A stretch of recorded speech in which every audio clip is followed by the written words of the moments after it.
part of the definition.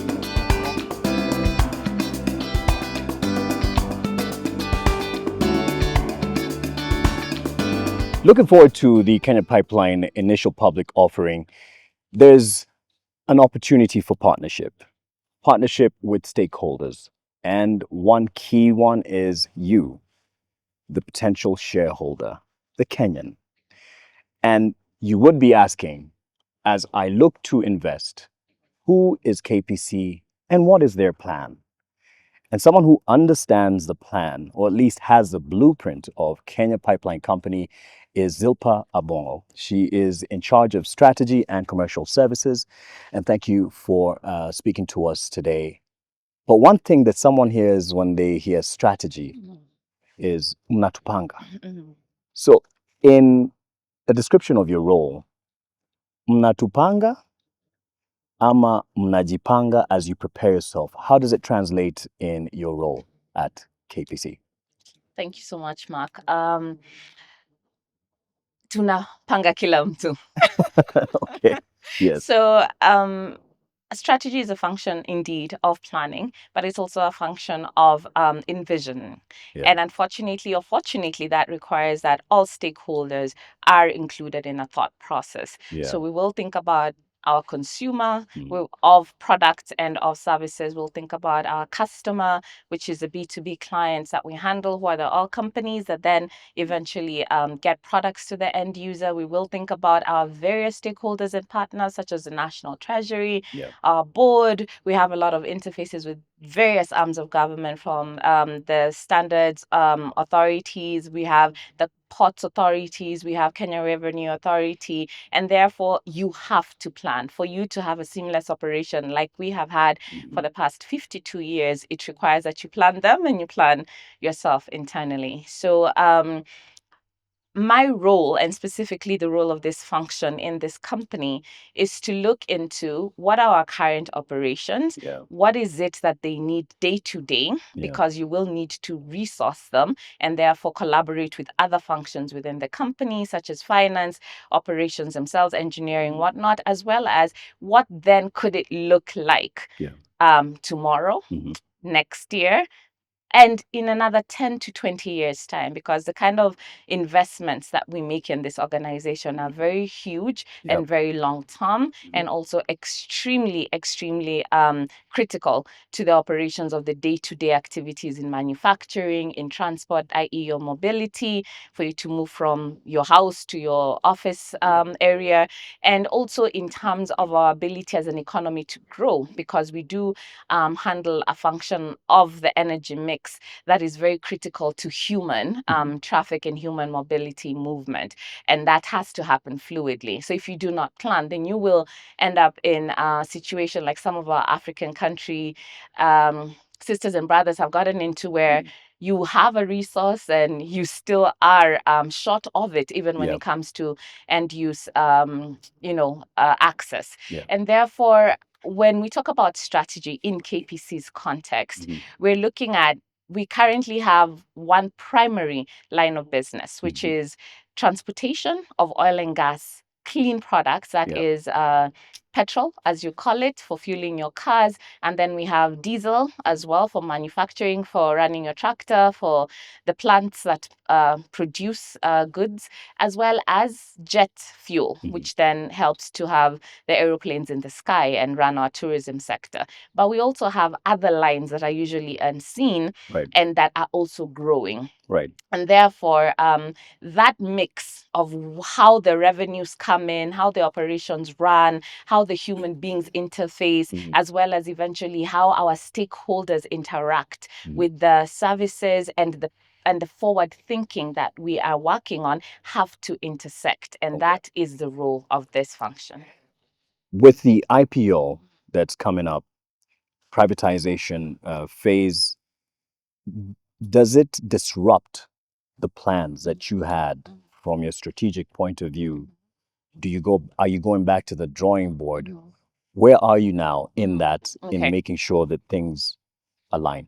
Very solid question. I think around about probably 5 years ago, And even before that, in the Kibaki regime, I think it goes all the way back to the noughties, the early 2000s, there was a desire to have certain state corporations that function as utility companies or providers such as, Kenya Power, KenGen, KPC, the telecom company, Kenya Airways, eventually divested because there was a feeling that governments are not as agile when it comes to decision making, as well as possibly the kind of investment quantum that's required to keep these utilities running as they should, as efficiently as they should. So it's been a conversation that's been in the public domain for pretty much 20 years now, and probably even longer, because I'm sure there was preconception behind it even before the noughties.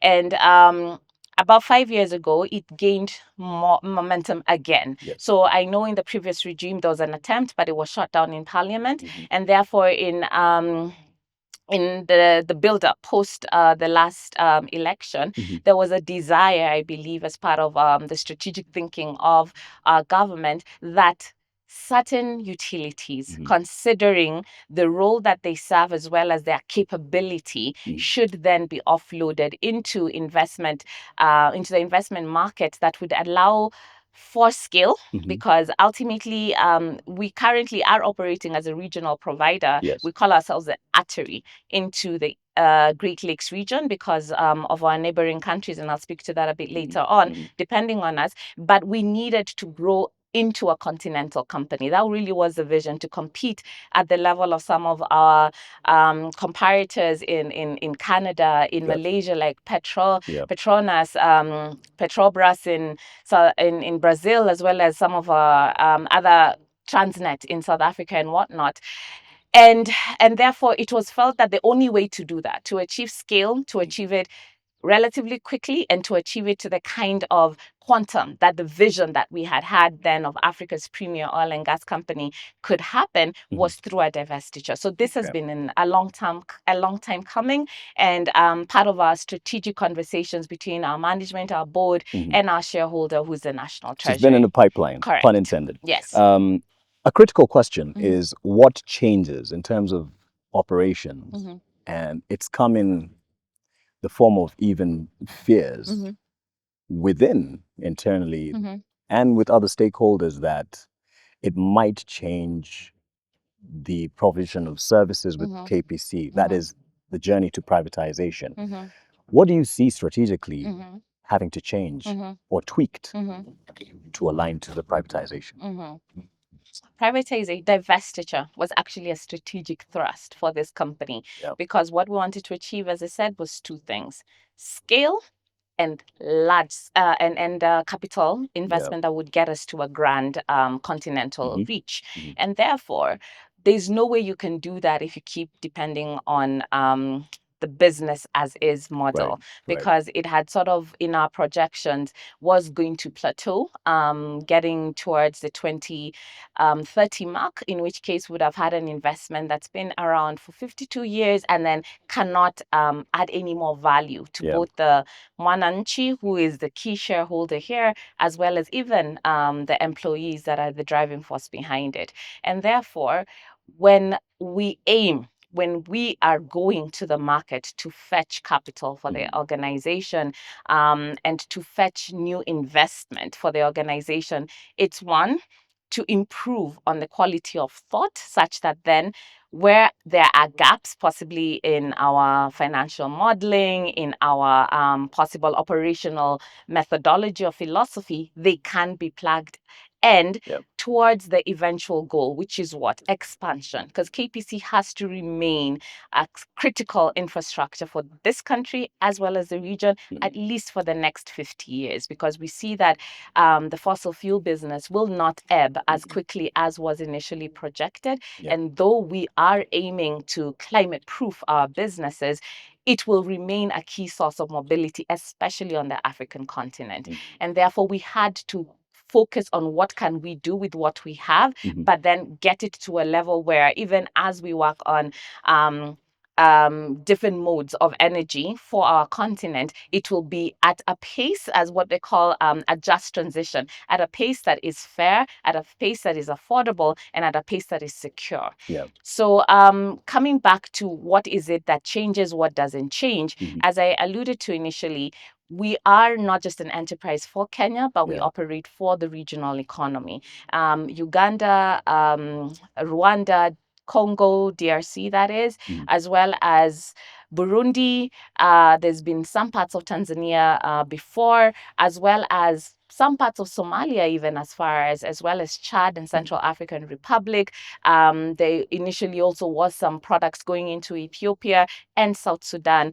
And now, even as far as North Sudan into Khartoum, take product from the port of Mombasa. So this being a very critical entrepot for the African continent, it behooves KPC to comport itself like a continental asset.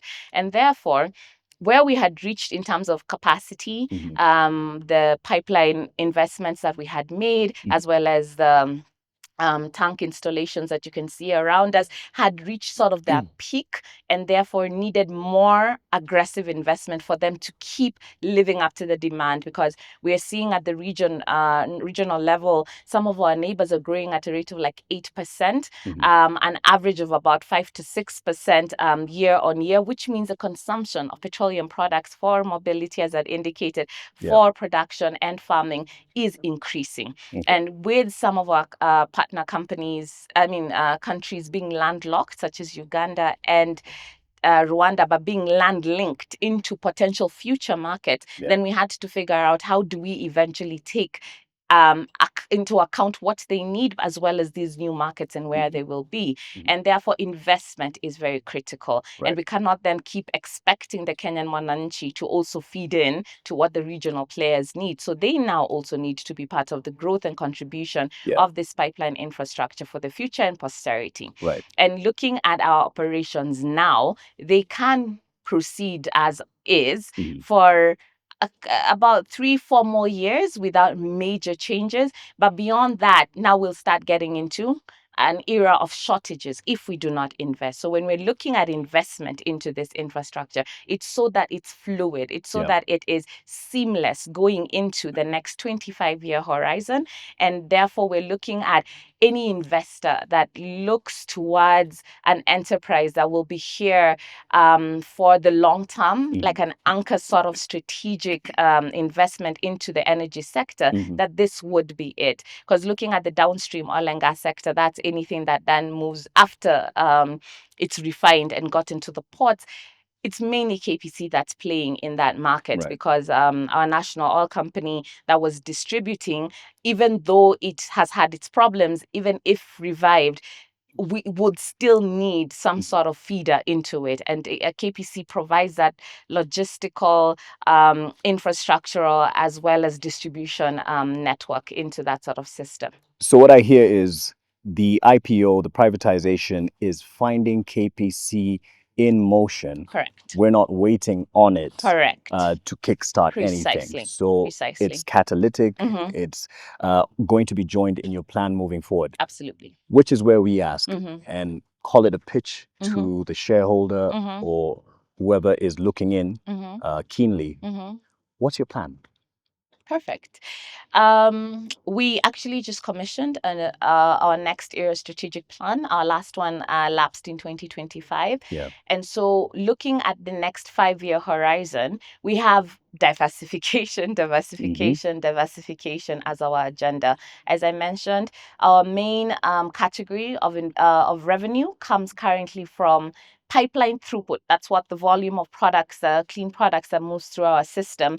And it cannot continue to be our sole dependency. So we have laid the foundation for about 20% of our next generation revenue to come from other sources. And that will include, as you may or may not have had, optical fiber infrastructure, because with every pipeline that we lay, we always have an optical fiber plant. So there's cables that run all across the country, and we then provide the backbone for some of the major telcos in the industry that you use for telephony, such as Safaricom, Airtel, that you also use for internet, the same companies as well as the Wananchi Group, JTL, and the like. And we're looking to ensure that even internet becomes accessible to you as part of the government's digital superhighway strategy that then will include also other utilities. We're seeing as in scale that kind of operation growing to about 1 billion shillings in the next 2 years post commissioning of the equipment. And beyond that, it will be infinite, the level of growth that it can get to, because we're also looking to go into the regional market with it. We're also looking at expanding very significantly into liquefied petroleum gas. Our president has spoken to this significantly and repeatedly over a period of the last 3 years, and he would want to make it accessible but also affordable. So we, being key backbone infrastructure providers with a lot of land assets in Changamwe, in Mombasa, we're expecting that we will be able to support private investors to put up storage there that then will facilitate distribution into the inland markets as well as into the regional economy. We are also looking at very much scaling up our educational facilities, because we have a Morindat Institute of Oil and Gas that caters to learning and upskilling within the regional economy. It's one of the centers of excellence that was commissioned by the heads of state of the East African community in 2014. And it's gotten so far accreditation as a polytechnic, a national polytechnic, and it offers international level courses in welding, in energy and operations, as well as even in optical fiber distribution. Ultimately, we also have other diversified portfolios relating to investments of the monies that we generate that are reinvested into the financial markets. And there's a whole host of activities that are also going on in relation to our existing or nascent infrastructure that will lead to more business in terms of storage. So there's something we're calling the trading hub, which is our vision. And this is something I hold very dear, and one of the things that I felt needed to happen when I joined the public sector from the private sector. I was an oil trader, that Kenya could become a hub for Eastern Africa, considering our access to the port. If we just set up more tank facilities, we could actually then become a price discovery zone, so that we don't just become a price taking sort of economy, we are also a price making economy, akin to what is available in the Arab Gulf as well as in Singapore, in other parts of Asia, the Mediterranean, and other parts of Europe and the Americas. So we are estimating that with the right investment, because our land assets in the coastal region are very vast, as well as in segregated parts of our country, that we could actually have capability to supply pretty much all of the Great Lakes region, but it will require this quantum of investment for it to happen. And eventually, data centers are a very significant core of future business in tech. And with the land assets we have, we're also looking to set up a data center either at the coast or in Kisumu, that would then facilitate us as a gateway for landed cables, which we already are, but now we could actually scale it up to then redistribute data traffic into the islands as well as other parts of Africa, going further south.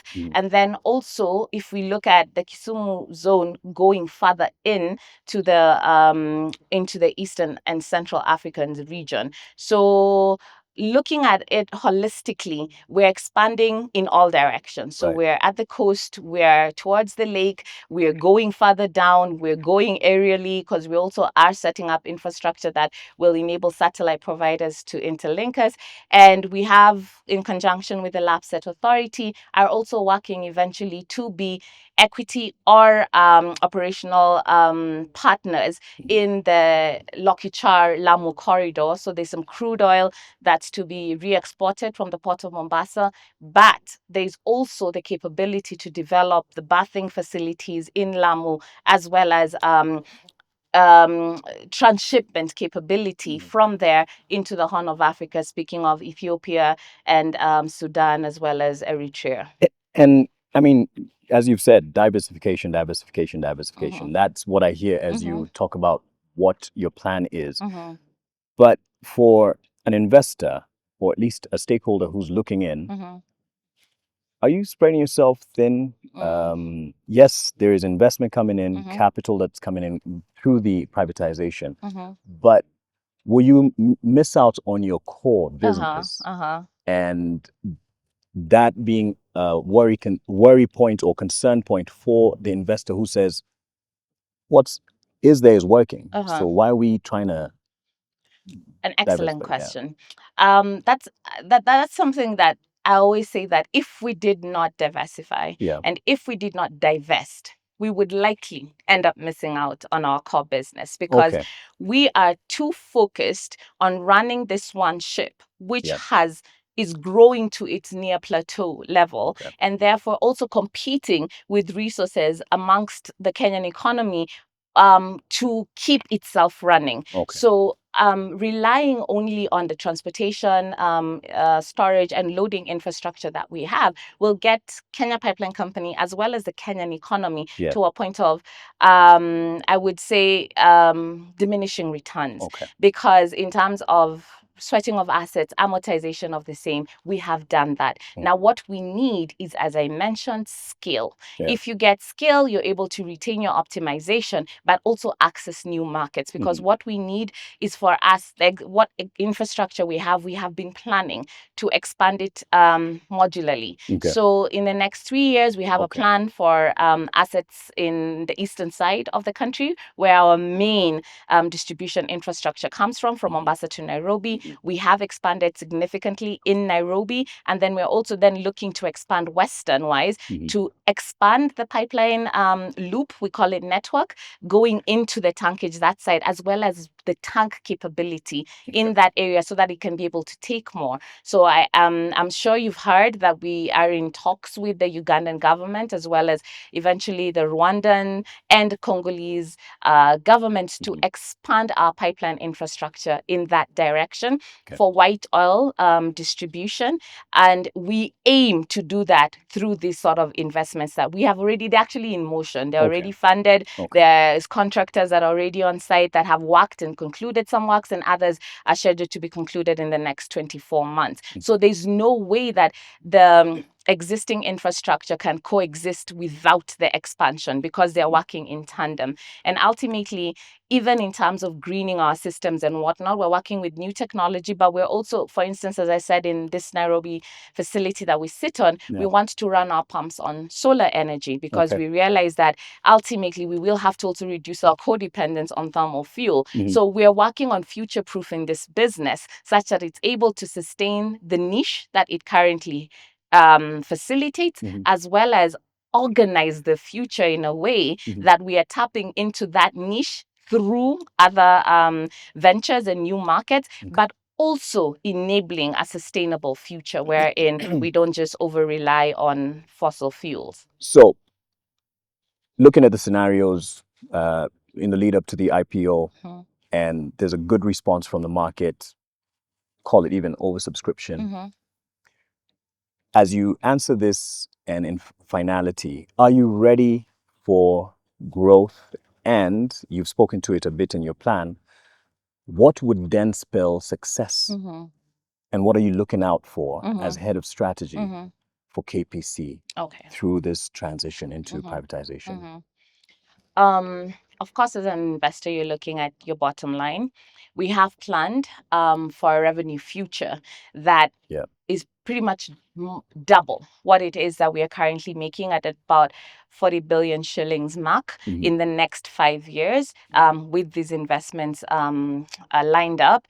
We are also looking at a profitability ratio that's about 2 times higher than what it is we currently have. So we are working on ensuring that for every coin you invest, your return is as maximal as possible. And that's why investment is only being done in a timed manner, so when needed, but also in the right locations. So it's a very well thought out end-to-end strategy that does not just invest for the sake of investing, but invest towards a certain horizon. And ultimately, we are aiming at, after this privatization is done and we now go into full throttle implementation of our strategic vision, which, as I said, will run for the next 5 years, we will have set up our various revenue streams.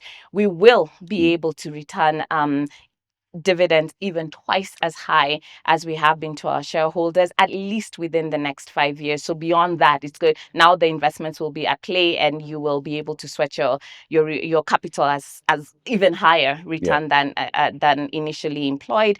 And then we will also be able to sustainably be entrenched in the regional economy.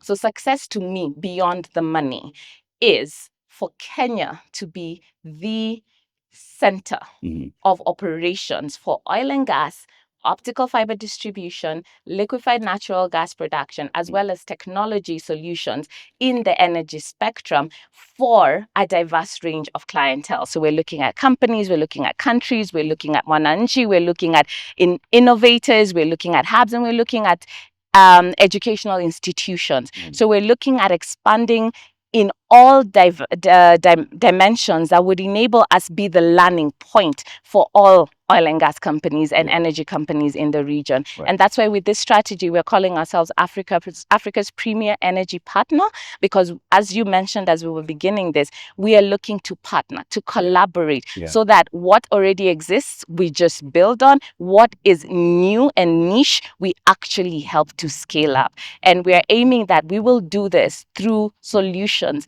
that are sustainable, because ultimately for an investor, you do not want to put your coin where it will not be valuable to you in the next 10 to 20 years. So since KPC has remained a profit-making entity for 52 years, we're aiming to ensure that your investment is secured for the next 50. I don't know about you, but I'm sold. Oh, really? That's good to know. That's good to know. So this is a solid asset. Yes. For that one person who wants to sit this out first and watch, what's your last word to them in terms of assurance? Even without you being the head of strategy, just watching it as someone who's been in the private sector as well. What's your last word to that person? I would say buy early. We have been working on this strategic expansion, as I mentioned, at least for the last 5 years, preparing, studying the international spectrum and where we play in the energy space very keenly. And every number we have has been backed up by research. And where more research needs to be done, we are in the process of doing it in the next 2 to 3 years, such that if you want to invest after 5 years, it may be a little bit too inhibitive for you to actually enter access the market, because currently KPC has enterprises like KPC have very high barriers of entry because of the capital level that's required. So now that we're pulling together as a mass public, it is the best time to invest, because later on dynamics could shift and we could end up, wanting to scale in terms of equity investment and not mass investment. And at that point, you may not be able to mobilize enough to actually own a piece of the company. So considering that a lot of work is already in motion, there is no risk. It's a safe investment for you in the short term if you're a short-term investor. In the medium term, you can flip it. It will have made money for you. But in the long term, if you're a long-term institutional or corporate or national investor, you have to be in this pipeline, because ultimately your future depends on it. Well, I couldn't have said it better. Zilper Abong'o, thank you for your time. And as you've heard it from her, buy early. In other words, mapema ndio best.